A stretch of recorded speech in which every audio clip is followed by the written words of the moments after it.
안녕하세요. 생생매거진 오늘 황진입니다. 민선 8기 자치단체 행정사무를 감시하는 지방의회가 오늘부터 본격적인 의정활동을 시작합니다.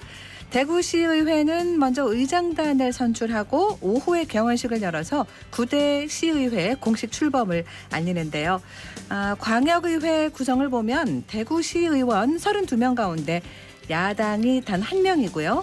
경북도 의원 61명 중에 더불어민주당 2명, 무소속 3명입니다. 국민의힘 쏠림이 유권자 표심의 결과라고 해도 행정을 견제하지 못하거나 또 주민들의 이익을 무시한다면 풀뿌리 민주주의는 더 후퇴하게 되겠죠. 기울어진 판에서 일방통행이 되지 않아야 한다. 견제와 균형, 비판을 통해 지방자치의 기본을 실현하라라는 지역의 여러 목소리가 의정활동으로 반영될 수 있도록 우리도 잘 지켜봐야겠습니다. 오늘 시사초점에서는 지방의회에 입성하지 못한 낙선인의 아름다운 마무리 소개합니다. 지역에서는 처음 열린 낙선인 의정보고회에 참여한 주민들은 공동체가 나아갈 방향을 봤다고 말했는데요. 이들이 지지한 박정권 전 수성구의원 잠시 후에 만나볼게요. KBS 대구 1라디오 생생매거진 오늘 7월 4일 월요일 순서 시작합니다.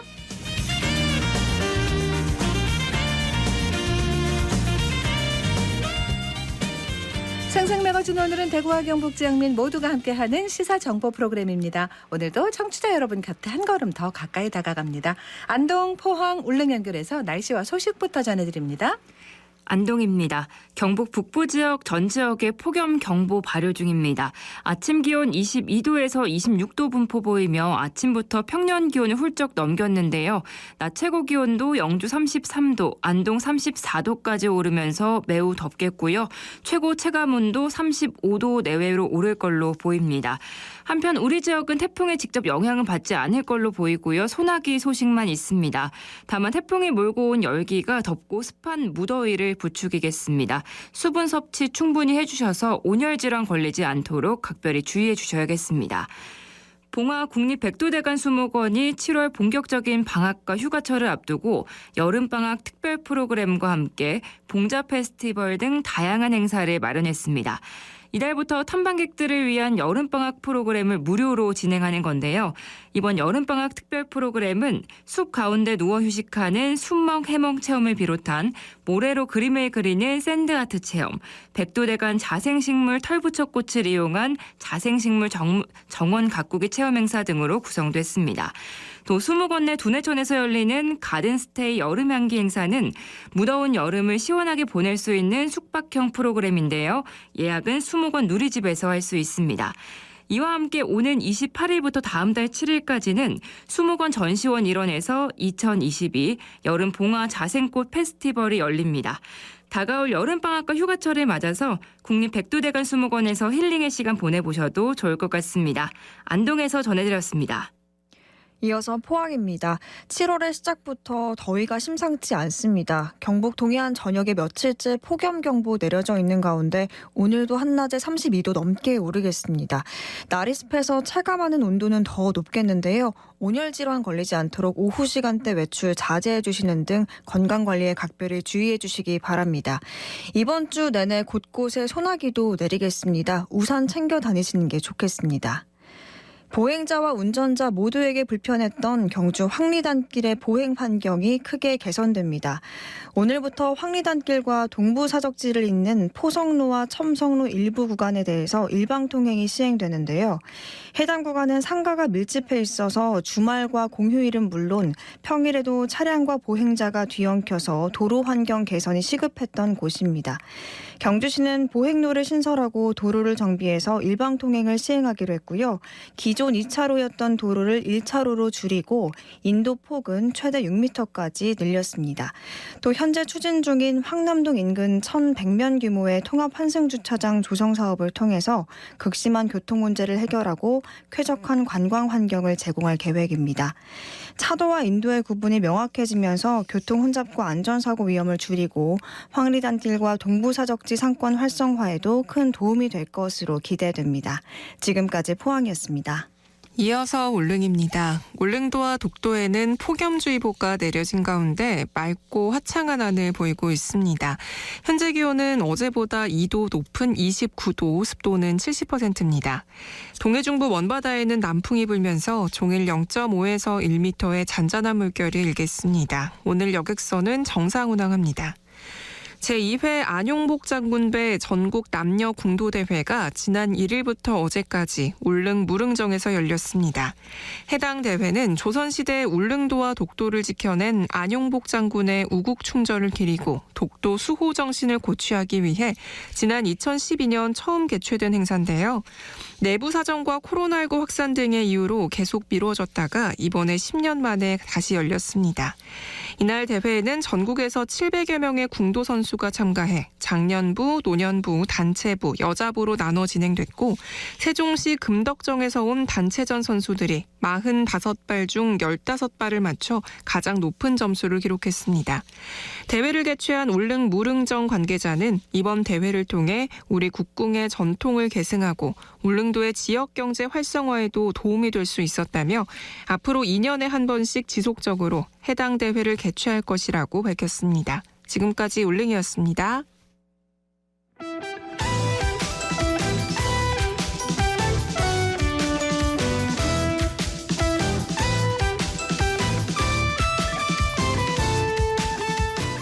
네, 오늘을 보는 키워드 뉴스 월요일에는 매일신문 차원영 기자와 함께합니다. 어서 오세요. 네, 안녕하십니까. 네, 첫 번째 키워드 뭔가요? 네, 10%포인트입니다. 10% 뒤에 피가 붙는 건 오르고 내리고인데 네, 뭐가 그렇죠. 내려갔다는 건가요? 지지율? 네. 맞습니다. 네. 이 윤석열 대통령의 국정 수행에 관한 지지도가 한 달 사이에 10%포인트나 하락했다는 여론조사 결과가 나왔는데요. 네. 특히 윤 대통령의 핵심 지지 기반인 대구 경북의 지지율이 하락폭이 큰 것으로 나타났습니다. 설문을 언제 어떻게 한 거예요? 네, 일단 개요를 한번 살펴드리면 네. 한국갤럽이 지난달 28일부터 30일 전국 만 18세 이상 유권자 1,000명을 대상으로 이제 진행한 여론조사고요. 표본 오차는 95% 신뢰 수준의 플러스 마이너스 3.1% 포인트입니다. 네. 여론조사에 관한 자세한 내용은 한국갤럽 또는 중앙선거 여론조사 심의위원회 홈페이지 참조하시면 되고요. 예. 이 설문조사 결과에 따르면은 이 윤 대통령의 직무 수행에 대해서 응답자의 43%가 긍정적으로 42%는 부정적으로 평가를 했습니다. 네. 이 긍정평가는 같은 조사 기간의 일주일 전 조사와 비교를 해서 4%포인트 하락을 했고요. 부정평가는 4%포인트 올라갔습니다. 네. 이 3주 전 조사에서 53%였던 이제 긍정평가 비율이 지금 3주 연속 떨어졌고 이 긍정평가보다 부정평가가 높아지는 게 데드크로스라고 하는데 네. 이 데드크로스도 지금 코앞으로 다가왔습니다. TK에서 보면은 직무수행 긍정평가가 얼마나 내려간 거예요? 예, 이게 한국갤럽의 직전주 조사에서 71%에 달했던 네. TK의 이제 윤 대통령 지지율은 이번 조사에서는 일주일 만에 20%포인트나 급락한 이제 51%로 나왔습니다. 네. 이게 또 전직 대통령들의 이제 취임 이후 첫 분기 직무수행 평가 조사와 비교했을 때는 이 노태우 전 대통령 29%, 박근혜 전 대통령 42%에 이어서 윤 대통령의 지지율이 세 번째로 낮은 거였습니다. 이유를 좀 정리를 해볼까요? 네. 네. 일단 부정평가 이유는 인사 문제를 꼽은 응답이 18%로 이제 가장 많았고요. 네. 또 두 번째로는 경제와 민생을 살피지 않음이 이제 10%로 뒤를 이었습니다. 지금 이제 김승희 보건복지부 장관 후보자하고 이 박순애 사회부총리 겸 교육부 장관 후보자에 대한 검증 과정에서 지금 부정적인 이슈가 돌출을 하고 있는데 네. 이게 좀 악영향을 미친 것으로도 분석이 되고요. 예. 반대로 이제 긍정평가의 경우에는 결단력이나 추진력, 뚝심이 6%, 국방 안보가 5% 등의 순이었습니다. 지금 이제 고물가 그리고 고금리 현상이 계속되고 있잖아요. 이제 글로벌 경제 위기에 대한 우려까지 지금 계속해서 나오는 상황이고 또 이준석 국민의힘 대표하고 윤핵 간 갈등으로 지금 이 국민의힘 내용을 제대로 수습하지 못하고 있다는 점도 좀 부정평가에 영향이 있었던 걸로 보입니다. 네. 그리고 지금 한 주 내내 최근 국내 정치로 갑론을박이 이어지면서 윤 대통령이 나토 북대서양 조약기구 정상회의에 참가를 했는데 보통 이거 해외 순방하면은 좀 지지율이 올라가죠. 좀 오르기 마련인데 네네. 이런 해외 순방 효과도 거의 보지 못한 걸로 분석이 됩니다. 네, 이 얘기는 오늘 또 정치 알바가 있어서 네. 자세히 한번 그 시간에 짚어보도록 하고요. 네. 두 번째 키워드로 가죠. 예, 민선 8기입니다. 민선 8기 네. 1일부터 시작했습니다. 7월 1일부터 네. 임기 첫날 어땠어요? 예, 일단 대구 경북 광역단체장들 2명이 이제 지명 소멸 그리고 경제 위기 속에서 지역을 살려야 한다 이렇게 약속을 하면서 한 목소리로 변화하고 혁신하자 이렇게 강조를 했는데요. 네. 이 홍준표 대구시장이 이제 1일 취임식에서 자유와 활력이 넘치는 파워풀 대구를 건설을 하고 대한민국 3대 도시 영광을 되찾고자 대구시장에 취임한다 이렇게 얘기를 했습니다. 그리고 지금은 이제 위기 속의 개혁이라는 화두를 홍 시장이 던지면서 이 대구의 대전환과 부흥을 위해서 변화와 혁신이 필요한 시기다라고 얘기를 했고요. 취임식 직후에 홍 시장이 이제 대구시청 동인동 청사에서 중기 동인동에서 북구 상격동 네네. 청사로 집무실을 옮겼습니다. 이 사무인수서 서명과 이제 조직 개편안 제1호를 결재를 하면서 공식적으로 이 대구시장 업무에 시동을 걸었습니다. 이철우 경북도지사도 취임식했죠? 네, 맞습니다. 네. 이 도지사가 이제 재선인데 취임식에서 민선 8기는 이제 경북이 주도하는 지방시들을 열어서 이 새 대한민국을 만들어가는 대전환의 시간이 될 것이라고 얘기를 하면서 이 도지사가 투자 유치 진흥 정책을 강조를 하고 있거든요. 예. 그래서 투자 유치로 이제 경북을 첨단 산업 왕국으로 만들겠다 이렇게 또 얘기를 했고 문화예술과 관광의 천국으로 만들겠다. 예, 이런 두 분야의 도정의 역량을 결집을 하겠다 이렇게 얘기를 했습니다. 네, 대통령 축하 메시지도 있었고요. 네, 이날 이제 윤석열 대통령도 대구시장하고 경북도지사에게 축하 메시지를 전했는데 윤 대통령이 홍준표 대구시장은 이제 풍부한 경험 그리고 리더십으로 주민의 행복과 지역의 경쟁력을 한층 더 높여줄 걸 기대한다라고 얘기를 했고요. 또 이철우 도지사에 대해서는 민선 8기 취임 축하하고 대한민국 어디서나 살기 좋은 지방시대 함께 만들어가자 이렇게 제안을 했습니다. 네, 세 번째 키워드는 뭔가요? 예, 축제입니다. 대구 여름 하면 축제 있죠? 아, 네. 이게 좀 코로나 이후에 제대로 열리나 봐요. 맞습니다. 네. 대구시에 따르면은 올해 10주년을 맞는 대구 치맥 페스티벌 줄여서 치맥 축제라고 하는데 오는 6일부터 10일까지 닷새간 대구 두류공원하고 평화시장 닭똥집 명물거리 또 두류 젊음의 거리 등에서 열리는데요. 네. 일상 회복을 알리는 첫 대구 대표 축제로 이제 역대급 규모로 치러진답니다. 네. 아우 진짜 인기 엄청 났는데 엄청났죠, 코로나 이게. 때문에 너무 아쉬워하는 분 많았습니다. 맞습니다. 역대급 규모로 치러지면 어떻게 네. 치러지는 거예요? 이게 치맥 축제가 진짜 이제 지난 2년간 열린다 했다가 못 열리고 맞습니다. 실내 개최한다 했다가 못 안 하고 되고, 이랬거든요. 맞아요. 야, 그래서 이번에 이를 갈았는데 조직위 측에서 네네. 예, 치맥 축제가 이제 조리 환경 통행로 개선을 목표로 해서 그동안 이제 몽골 텐트 형태로 이제 조성한 부스를 이번에는 좀 컨테이너형으로 좀 시원하게 바꿨다 하고요. 네네. 축제 공간을 이렇게 대대적으로 개선을 했습니다. 그 축제 무대는 이제 두류야구장을 비롯해서 228 주차장, 관광정보센터 주차장, 그리고 야당이라고 부르는 야외음악당, 네. 두류공원 거리 같이 5개 공간을 테마를 각각 나눴다고 하고요. 네. 그리고 또 축제 프로그램에다가 지역 예술인 참여를 지원하는 이제 문화예술계와 동방선장 방안도 이제 나왔다고 합니다. 네. 그리고 그 또 대구 하면은 페스티벌 하면 나오는 게 아, 컬러풀 대구 네. 페스티벌이잖아요. 근데 네. 이게 이름 바꿨어요? 예, 지금 홍 시장이 파워풀 대구라고 이제 슬로건을 정했기 때문에 아. 이게 컬러풀 대구 페스티벌에서 파워풀 대구 페스티벌로 이름을 바꿨고요. 이것 또한 3년 만에 지금 열립니다. 네. 오는 9, 10일 국채보상로 일대에서 대규모 시민 퍼레이드 그리고 도심 스트리트 콘서트, 거리 예술제 등이 이어지고요. 네. 이 9일 개막식에는 250만 명 대구 시민을 대표하는 250명의 시민 퍼레이드 팀을 선두로 해서 2천여 명이나 참여하는 대형 퍼레이드가 펼쳐진다고 해요. 네. 이 축제 하이라이트인 거리 퍼레이드에는 국내외 80여 개 팀이 참여를 하는데 필리핀 시눌룩 페스티벌 팀하고요. 일본의 요사코이 마츠리 같은 이제 세계적인 퍼레이드 대회에서 우승한 5개 팀이 참여를 한다고 합니다. 치매 축제 마지막 이틀 네. 또 파워풀 대구 페스티벌 이틀이 겹치네요. 네, 그렇네요. 뜨거운 네. 대구가 네. 되겠습니다. 과연 어느 축제가 더 인기를 끌지 그러게 봐야 네. 되겠어요. 네. 네, 다음 키워드는요. 상병수당입니다. 상병수당 이게 네. 그러니까 아파서 일을 못하면 네. 받는 수당이라는 거죠. 그렇습니다. 네. 이게 어떤 사회 안정망의 한 종류인데요. 그렇겠죠? 오늘부터 전국 6개 기초지자체에 상병수당이 시범 도입이 되는데 네. 업무와 관련 없는 질병이나 부상으로 일을 할 수 없는 기간 동안에 하루에 43,960원 지원한다고 합니다. 네. 네. 시범 도입이라고 하셨는데 네. 어디인 거예요? 예, 이게 서울 종로구 하고요. 예, 부천시, 천안시, 포항시, 창원시, 순천시에서 시행이 됩니다. 예. 시범 지역은 3개 그룹으로 나뉘어서 각각 다른 모델이 적용된다고 하고 이 최대 보장 기간도 90일, 120일로 다릅니다. 우리 지역인 이 경북 포항시에서 네네. 실시되는 모델을 보면은 입원 여부와 관계없이 근로활동 불가 기간만큼 수당을 지급을 한다고 하고요. 대기 기간 7일 후부터 8일째부터 이제 수당을 받을 수가 있고 1년 이내에 최대 90일까지 보장을 합니다. 자, 어떤 분들이 받을 수 있나가 가장 궁금합니다. 그렇죠. 이 시범 사업 지역에 거주하시는 만 15세 이상부터 만 65세 미만의 취업자가 대상이고요. 이 자영업자분이나 특수고용직 노동자, 일용직 근로자도 지원 대상이 됩니다. 외국인 같은 경우에는 대한민국 국민과 한 가구를 이루고 있거나 네. 난민 인정을 받으셨을 경우에 지원받을 수 있고요. 유급 병가 같은 이제 사업장에서 이 보수를 받는 기간에는 상병수당을 지급하지 않습니다. 중복은 하지 않는다. 그렇죠. 네.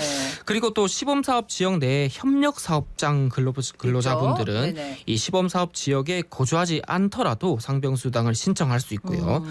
이 6개 시범사업 지역의 협력사업장은 총 105개 정도 된다고 합니다. 국민건강보험공단 홈페이지에서 이 자세한 내역을 확인하실 수 있고, 그리고 또 건강보험 직장 가입자나 이제 고용보험 가입자는 직전 1개월간 각 보험의 가입 자격을 유지를 하셔야 됩니다. 네. 예, 자영업자 같은 경우는 직전 3개월 동안 사업자 등록이 있어야 되고 전월 매출이 191만 원 이상이면 이 지원 대상으로 인정됩니다. 조건이 많은데 잘 네. 맞추셔야 되겠고 그렇죠. 수당이 얼마라고요? 아까? 네. 예, 대기 기간을 제외한 급여 지급 기간 동안에 2022년 최저임금의 60%인 43,960원 매일 지급한다고 돼 있고요. 합병증 같은 게 발생하지 않는 경우는 이제 지원 대상에서 또 제외가 됩니다. 네. 아파서 쉬는 첫날부터가 아니라 네. 8일째부터 네. 이렇게 지급하는 이유가 있겠죠? 네, 이유가 있습니다. 네. 상병수당이 이게 만약에 즉시 지급이 되면은 도덕적 해이를 촉진할 위험도 있고요. 네네. 그래서 이제 일정한 대기 시간 이후부터 상병수당을 지급하는 제도를 지금 전 세계적으로 하고 운영하고 있습니다. 예, 시범 기간 한번 지켜보도록 하겠습니다. 네. 다음 키워드는요. 네, 무단투기입니다. 예, 쓰레기 무단투기 얘기하시죠. 맞습니다. 네. 지금 사회적 거리두기 해제와 함께 여름철 관광을 떠나는 사람이 급증하고 있습니다. 네. 그래서 이제 대구 시내 주요 관광버스 상하차 장소가 쓰레기 무단투기로 지금 멀음사를 앓고 있는데요. 네네. 지금 그래서 각 구청이 쓰레기 무단투기 방지하려고 주변에 이동식 CCTV도 설치하고 감시 인력도 배치를 하는데 이 일부 시민의 비양심 때문에 이 불필요한 예산까지 낭비되고 있다 이런 지적이 나옵니다. 네. 단속은 하고 있어요? 네, 단속은 하고 있습니다. 하고 있는데 이 수성구청 같은 경우에 보면은 이제 지난달부터 이제 CCTV도 설치를 했고 예. 환경공무직 분들 얘기에 따르면은 평균적으로 300리터 낙엽마다 2자루, 100리터 종량제 봉투 2자루 그만큼 이렇게 나와요? 예 나온다고 하는데 이전에는 그러니까 100리터 종량제 봉투 한 자루로 소화가 가능했는데 네. 지금은 이 정도가 나온다는 거죠. 이제 달서구도 이제 또 CCTV도 설치를 하고 3명 단속반을 배치를 하는데 이게 단속이 쉽지만은 그러게 않은가 말이에요. 봅니다. 처벌은 규정은 어떻게 돼요? 예, 폐기물 관리법에 따라서 불법 쓰레기 무단투기하는 분들에게는 최소 5만 원부터 최대 100만 원까지 과태료가 부과됩니다. 과태료가 문제입니까? 네, 이거 양심에 우리 맡겨야 진짜, 되는데. 그죠? 잘 지키도록 해야겠습니다. 맞습니다. 오늘 여기서 마무리할게요. 고맙습니다. 감사합니다. 월요일 키워드 뉴스 매일신문 차원영 기자와 함께했습니다.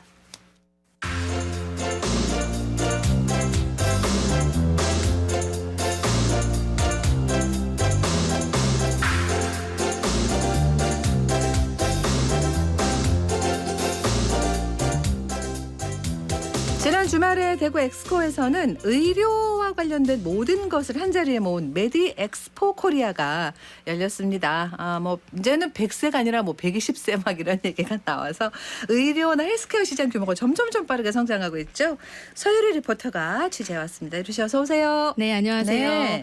네, 이번 전시회는 건강 100세 스마트 의료 헬스케어와 함께라는 주제로 열렸는데요. 네. 약 400개사 1000개 부스가 참여한 비수도권 최대 규모의 보건의료산업 전시회였습니다. 네. 의료기기, 치과, 한방, 의료, 관광 등 다양한 분야의 전시가 동시에 개최돼서 눈길을 끌었는데요. 현장 소리와 함께 엑스코 김규식 사업본부장에게 전시 이야기 들어봤습니다.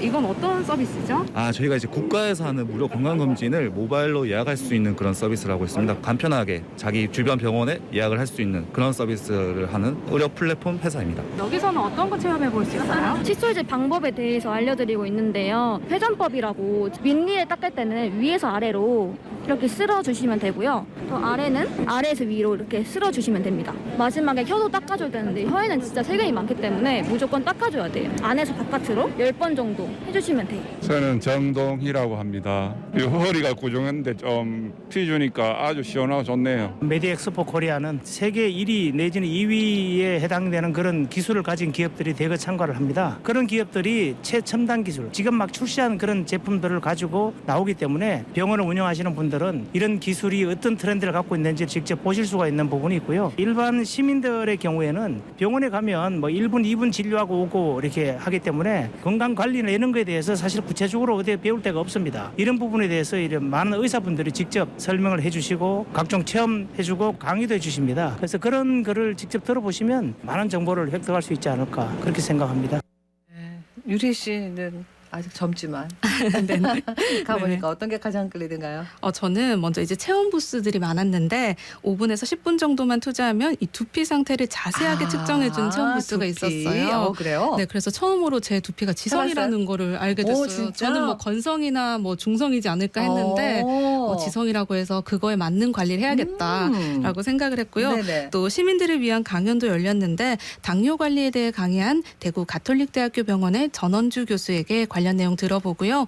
대한치과위생사협회 오나래 학술 이사에게 치아 건강에 대해 들어봤습니다.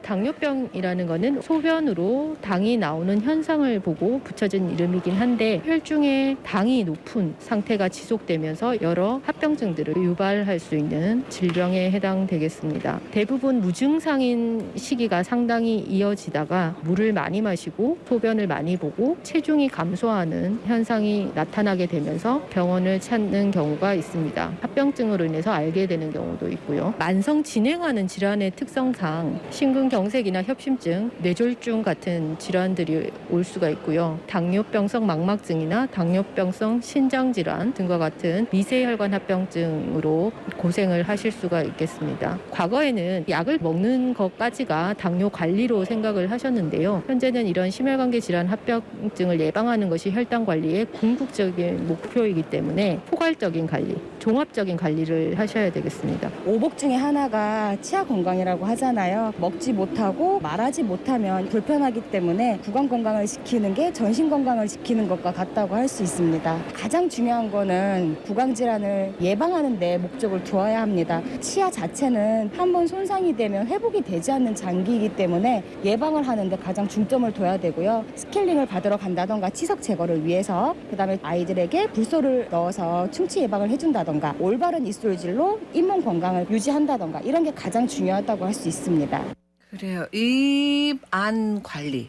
치아뿐 아니라 이 잇몸까지 해서 이 관리 진짜 중요한 거고요. 그리고 이제 당뇨도 딱 우리 관심 많은 것들 유리 씨가 잘 챙겨서 왔습니다. 포괄적으로 당뇨도 이제 관리를 해야 된다는데 어떻게 하라는 거예요? 네, 먼저 혈당과 혈압, 고지혈증 관리는 무조건 해야 되고요. 네. 또 과체중인 분들은 체중의 5% 정도를 감량하는 살 넘으면 안 된다. 네, 권장한다고 합니다. 이렇게 좀 종합적으로 관리를 했을 때 심혈관계 질환 합병증을 예방할 수 있다는 건데요. 이어서 전시장을 방문한 사람들의 소감 들어봤습니다. 기흥산에 있는 정홍운입니다. 발 불편한 게 있어가지고 의료기기라든지 치료하는 방법 관련된 게 있나 싶어서 왔습니다. 고주판과 그걸로 몸을 순환시켜서 세포를 활성화시키는 방법이 있더라고요. 한 30분 정도 체험을 했는데 몸이 더워지고 효과가 있는 것 같더라고요. 사람들이 와서 한번 경험해보는 것도 좋다고 생각합니다. 지나가다 보니까 스탬프를 하면은 사진도 찍어주시고 또 음료도 제공한다고 하니까 목이 마른다든지 할 때 덤으로 같이 체험을 하면은 더 좋은 것 같습니다. 34살 양지영이라고 합니다. 코로나 이후로 건강에 대해서 좀 더 신경을 쓰게 됐고 제가 평소 앓고 있는 병이 있어가지고 이제 좀 주의 있게 봤는데 시민들을 위해서 이렇게 해주셔가지고 되게 좋게 봤고요. 감정 기복이 심한 사람이 남들보다 스트레스에 조금 더 취약하다 그래서 이제 앞으로 이제 좀 더 제가 하는 공부에서 이게 조금 더 플러스가 되지 않을까 하는 그런 생각도 들고요. 부산대 한의학과 김채연입니다. 여기저기서 그런 상품 같은 거를 많이 주셔가지고 지금 가방에 한아름 있거든요. 그런 게 좋았던 것 같습니다. 기대했던 부분들이 몇 가지가 있었는데 봉침 맞기 체험이나 추나 체험도 있었고 뜸 체험이나 뭐 그런 실질적인 한방 쪽 관련이 지금 없고 진짜 다 대부분 다 식품 관련으로 바뀌어 있어서 그게 좀 아쉬웠습니다. 아쉬웠던 부분 개선해서 이제 내년에 더 나은 전시를 기대하는 바이고요. 한방 엑스포 말고도 재밌는 게 좀 많더라고요. 그래서 그런 거 보러 오시면 좋을 것 같습니다. 네, 역대 최대 규모로 개최된 메디엑스포를 통해서 의료기술과 산업 트렌드, 각종 의료 정보를 얻을 수 있는 시간이었는데요. 매년 개최되는 행사인 만큼 앞으로도 의료 발전에 기여하는 행사가 되길 바랍니다. 그래요. 잘 들었습니다. 네, 고맙습니다. 네, 서유리 리포터와 함께했습니다.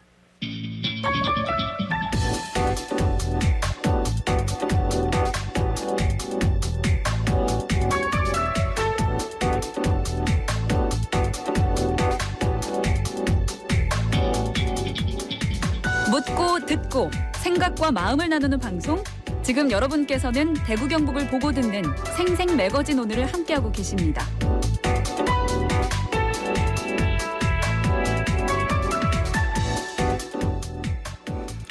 네, 민선 8기가 이제 7월 1일부로 출범했습니다. 많은 시민들은 지역의 정치인들이 초심을 잃지 않기를 매번 바라고 있습니다.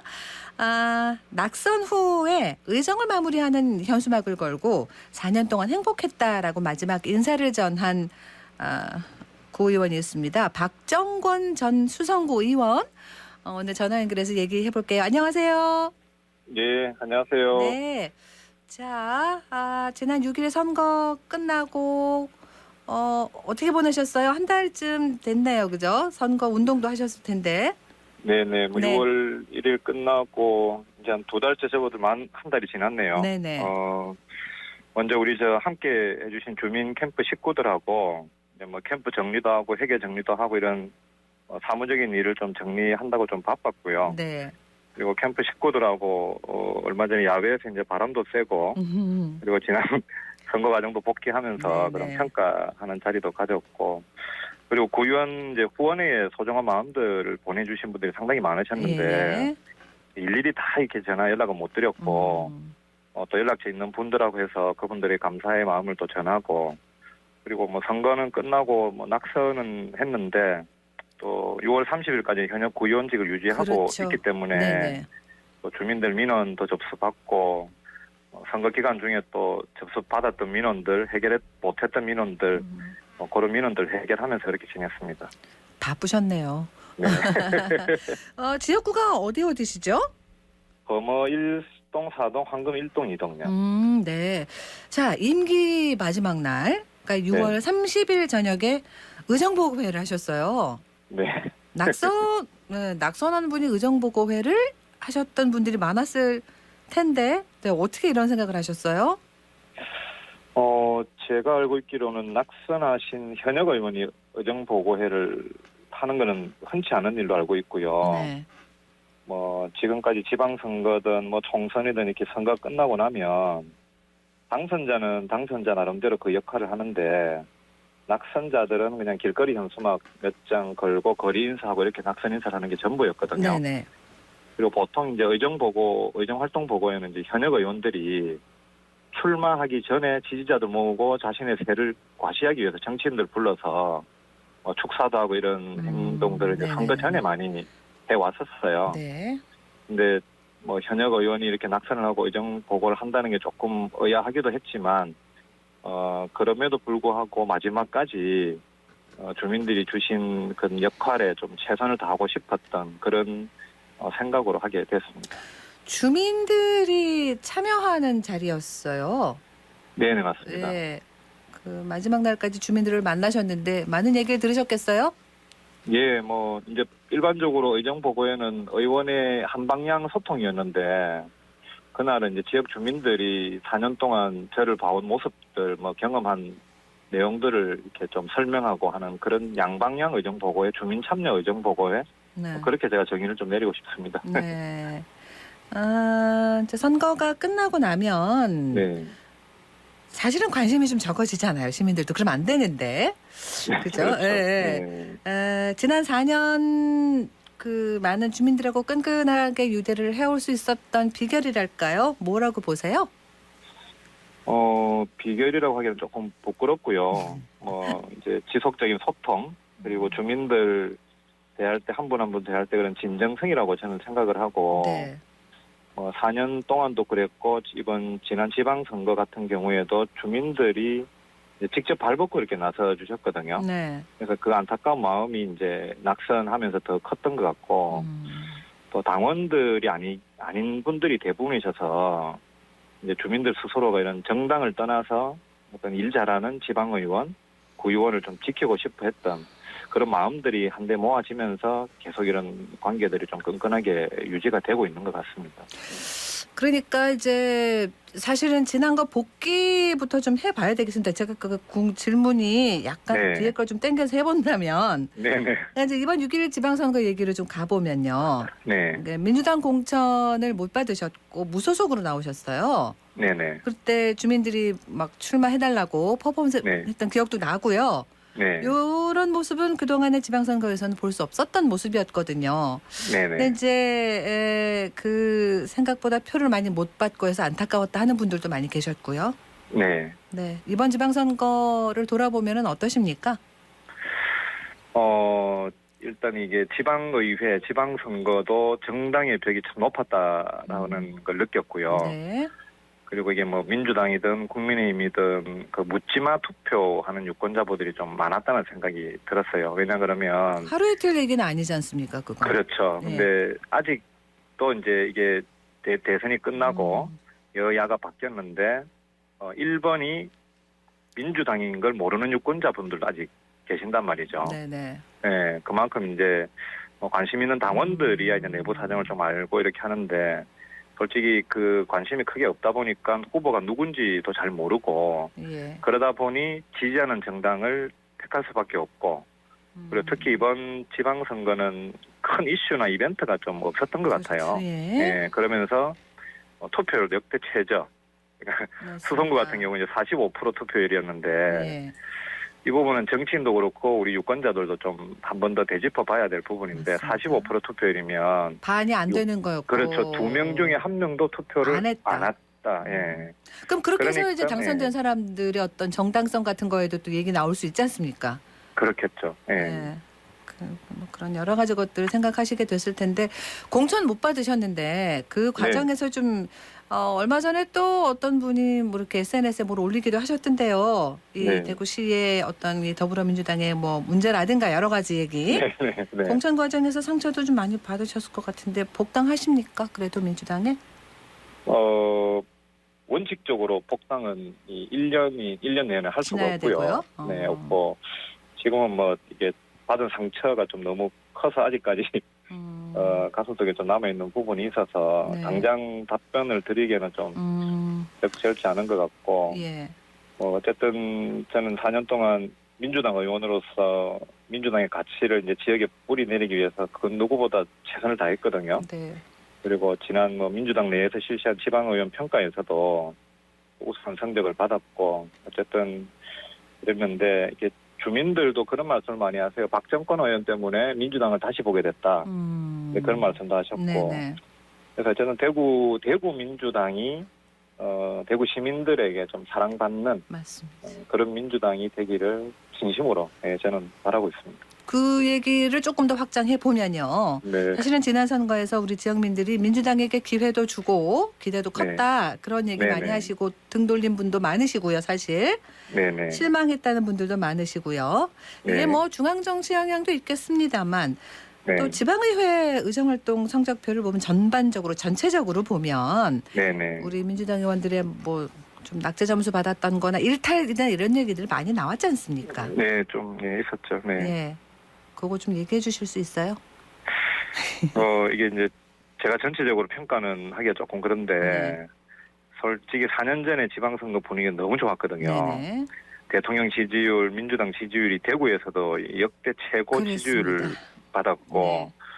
뭐 이 투표 전날 또 뭐 북미 정상회담까지 하면서 상당히 분위기가 좋았던 그런 분위기였는데 그때 당시도 그랬고 뭐 제대로 된 이런 그 의원 후보에 대한 검증 절차나 과정이 좀 미흡했던 것 같고 그리고 그러다 보니 이제 이 민주당 의원들의 민주당 아니고 모든 이 지방 의원들의 역량과 역할이 좀 다소 부족하지 않았나라는 생각이 들고 그럼에도 불구하고 지방 의원들의 역할이 당에 소속되어 있는 뭐 지방 의원들이 더 그렇겠지만 좀 더 이렇게 솔직하고 겸손해지면서 주민들하고 소통하는 그런 좀 의정 활동을 했었으면 조금 더 낫지 않았을까라는 그런 아쉬움도 조금 가지고 있고 이게 권력이 아닌 권한이거든요. 권한도 가져본 사람들이 이걸 할 수가 있는데 예, 갑자기 이제 이 권한이 주어지니 뭐 어찌할 바를 몰랐다 뭐 하여튼 그런 느낌도 조금 들기도 했습니다. 예. 그래서 이제 그 이번 결과가 성적표를 받아들었는데요. 그렇게 해서 견제와 균형이 사라진 지방 정치를 걱정하는 목소리가 이제 다시 또 나옵니다. 이 여야가 채우지 못한 균형을 우리 지역 주민들이 그럼 이걸 뭐 대신할 수 있을까요? 솔직히 저는 조금 힘들지 않을까라는 생각은 드는데 그래도 희망을 만들어 가야 될 것 같고요. 지난해 지방자치법이 개정이 되었거든요. 그래서 이제 지역 주민들의 견제와 참여 폭이 좀 많이 확대가 됐고, 뭐 주민 소환제나 주민 발안제 같은 제도를 주민들이 적극 좀 활용을 해야 될 것 같고요. 그다음에 정치에 뭐 관심 있는 당원들 아니면 시민사회 단체의 역할도 중요하지만 드러나지 않는 주민들이 정치에 좀 관심을 가져야 된다. 생활정치, 지방정치에. 그래서 지역 주민들이 지방의회를 감시하는 역할도 하고 주민들 중심으로 어떤 좀 거버넌스를 구성해서 그 속에서 지방의회를 견제하는 역할이 우리 주민들 스스로 좀 일어났으면 좋겠다라는 생각이 듭니다. 그 부분에서는 주민들의 역할도 중요하지만 지방의원들의 역할도 중요하거든요. 그렇습니다. 이게 대부분의 주민들이 정치가 우리 삶에 우리 생활에 어떤 영향을 주는지 또 내가 받는 혜택이 뭔지를 대부분 모르시고 계시죠. 사실 세상 모든 게 정치거든요, 그죠? 그러니까요. 그래서 이 부분들을 이제 주민들도 조금 더 관심을 가져야 되겠지만 이걸 연결해 줄 수 있는 매개체는 또 지방의원이 되어서 함께 생활하고 정치 얘기하면서 그걸 나누면 좀 지방의회에 관심도 가지고 지방의회가 나름의 주민이 참여하는 그런 견제 역할이 좀 되지 않을까라는 생각을 해봅니다. 이제 지역 주민 되신 거죠? 원래 주민이었어요. 원래 주민이시고. 네. 경제활동도 뭘 일을 하셔야 되고 아니면 선거를 다음에 또 나오시려나 궁금합니다. 뭐 저는 4년 동안 솔직히 다른 일을 하지 않고 의정활동에 매진했고요. 그래서 지금은 뭐 흔히 말하는 이제 무직이 되었는데 경제활동은 당연히 해야 되고 지금 당적은 없지만 정치는 계속할 생각이 있습니다. 그게 뭐 4년이 될지 언제가 될지는 모르겠지만 정치 자체가 생물이기 때문에 꾸준하게 좀 준비하고 한다면 기회는 언제든지 온다고 생각하고 그 기회를 잡기 위해서 차근차근 준비를 잘 해나갈 거고 평소 이제 지역에서 좀 할 수 있는 일이 뭘까라고 또 고민을 좀 많이 해왔었거든요. 그래서 이번에 이제 어쨌든 좀 괜찮은 반응을 일으킨 우리 주민들과 함께 의미 있는 일을 좀 해보고자 합니다. 이게 좀 전에 말씀드린 생활과 정치 그리고 주민 이런 아젠다를 좀 지역에서 함께 고민하고 공유하는 그런 일을 할 계획을 잡고 있습니다. 지금. 예, 소식이 들리면 또 연결해서 얘기 듣는 걸로 하고 오늘 시간이 다 돼서요. 이렇게 해서 마무리를 할게요. 오늘 말씀 고맙습니다. 네, 감사합니다. 박정권 전 수성구 의원과 얘기 나눴습니다.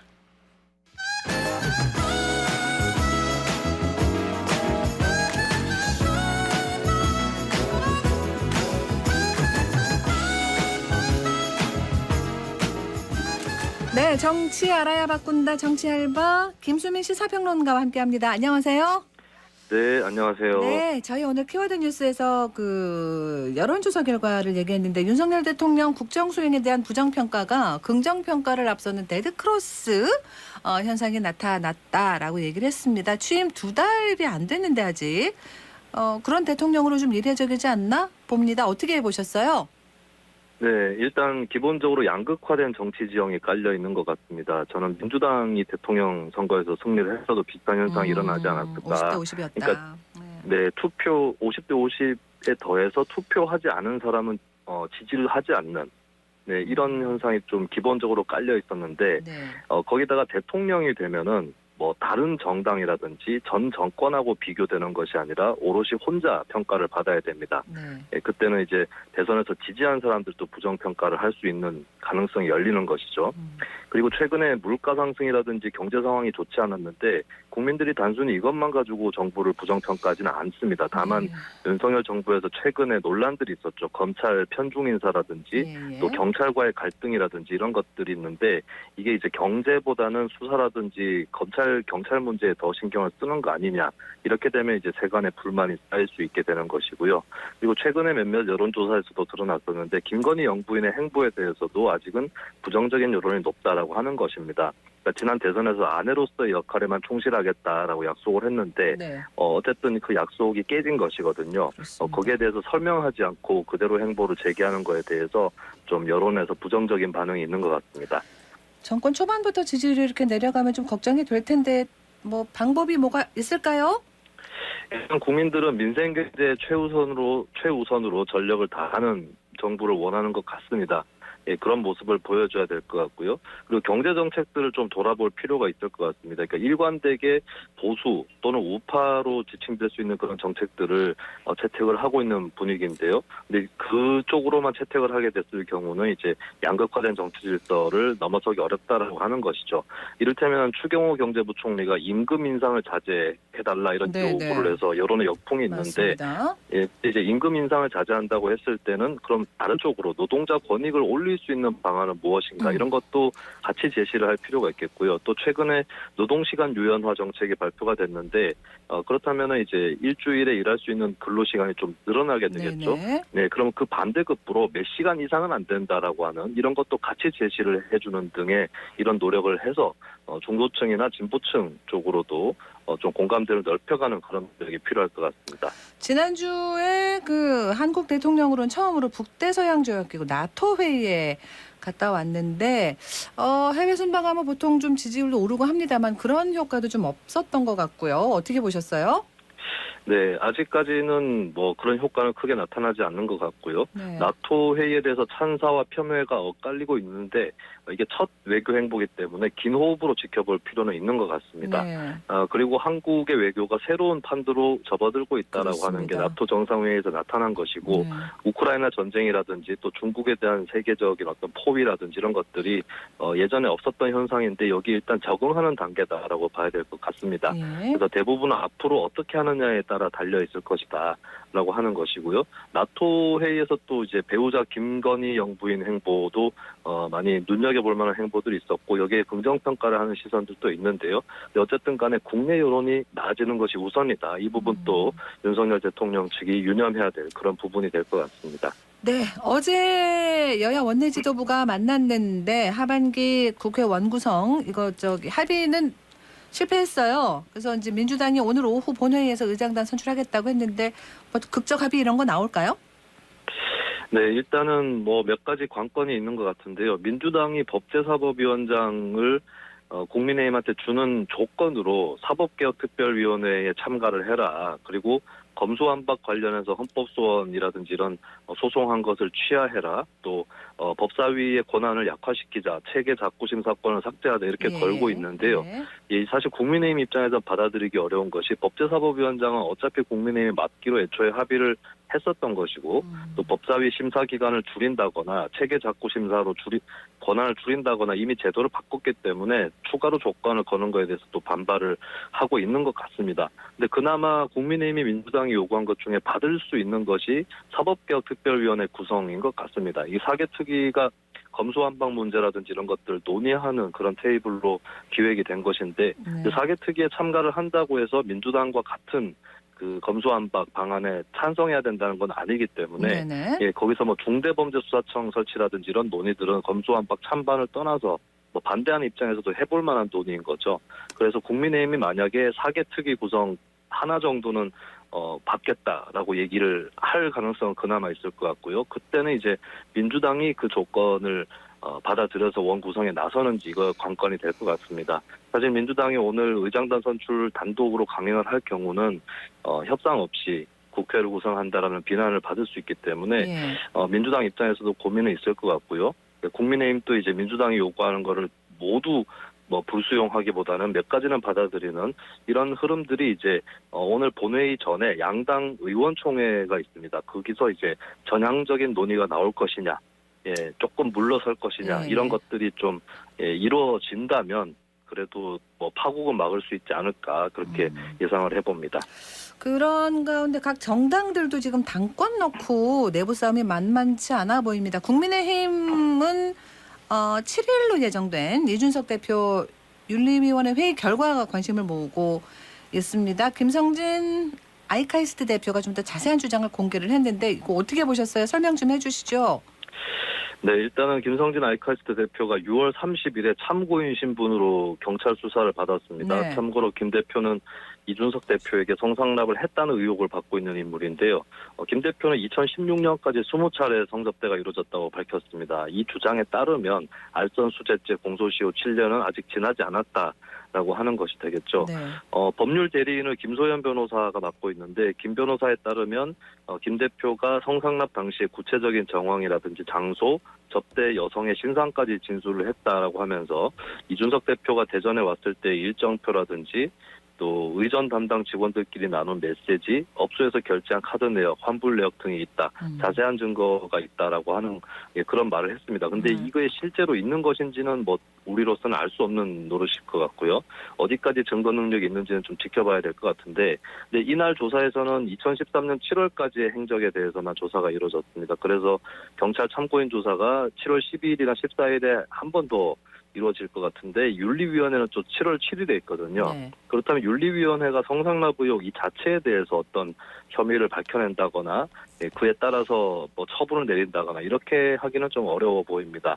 그래서 일단은 먼저 진행될 것은 이제 이 대표의 지근거리에서 이 대표의 측근으로서의 업무를 수행하는 사람이죠. 김철근 정무실장이 왜 이제 성상납 의혹 관계자를 만났고 투자각서를 왜 써주었는가 이런 부분부터 시작해서 이 대표가 대표로서의 어떤 품위 유지 의무를 위반했는가 이 부분으로 먼저 접근을 하게 될 것 같습니다.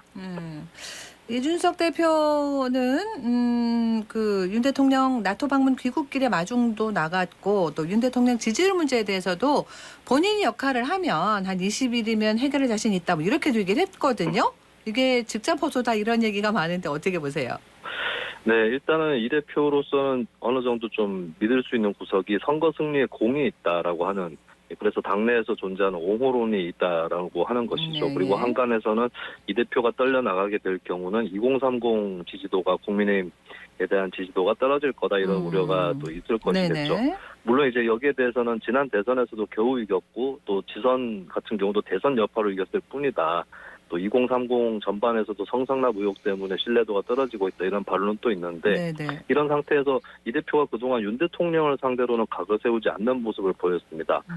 자신이 고립되어 있는 것이 더 강화될 수 있는 그런 처지가 있기 때문에 윤 대통령에 대한 의존도가 생긴 것이라고 볼 수 있겠고요. 이제 본인이 쓰임새가 있다라고 하는 것을 윤 대통령한테 좀 직접적으로 호소한 인터뷰가 20일이면 지지도 문제 해결할 수 있다. 네네네. 이 말에 담겨져 있는 것 같습니다. 근데 저는 이제 윤 대통령 같은 경우는 지금까지 계속 거리두기를 해왔고 앞으로도 그럴 가능성이 상당히 높거든요.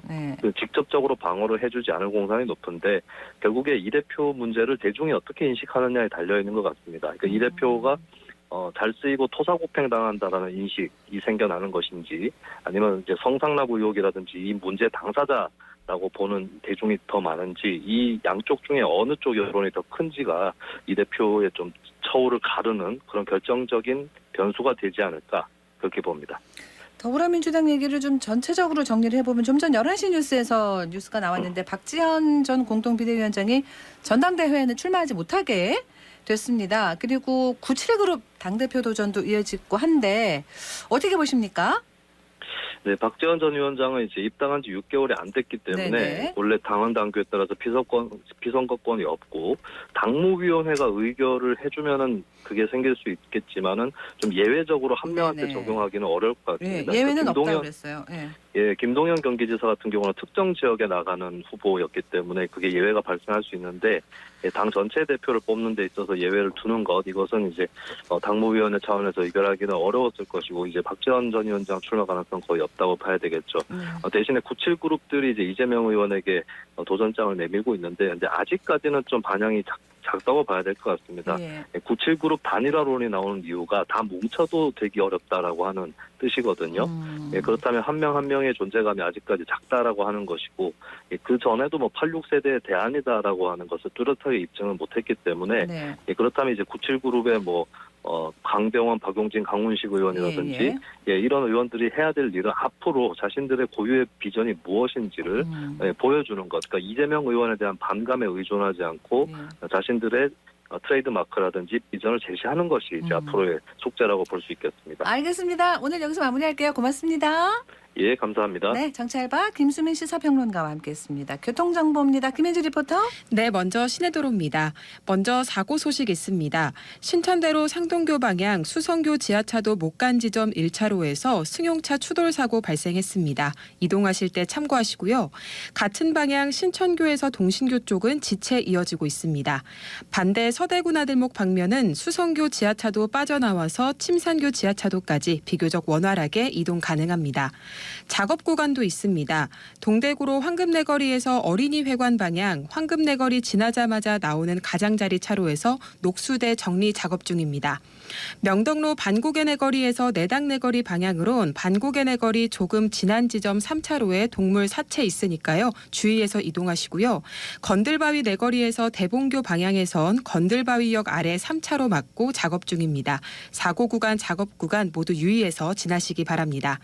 그다음 고속도로입니다. 우리 지역 고속도로 대부분 무난하게 이동하실 수 있는데요. 중앙고속도로 춘천 방면 다부나들목에서 풍기와 단양나들목 일대 원활한 흐름 보이고 있습니다. 지금까지 이 시각 교통정보였습니다. 폭염이 이어지고 있습니다. 4호 태풍 에어리는 내일 오전에 일본 규슈로 가서 우리나라에는 뭐 직접적인 영향을 주지 않겠다 하고 오히려 습도가 높아지니까 찜통더위를 더 붙이는 것 같아요. 매일 아침에 눈 뜨면 날씨부터 챙기는데 이번 주에 7일쯤 전국에 비 소식이 있습니다만 더위 계속 이어진다고 보시고 건강관리 잘해야겠습니다. 7월 4일 월요일 생생매거진 오늘 여기까지입니다. 함께해 주신 여러분 고맙습니다.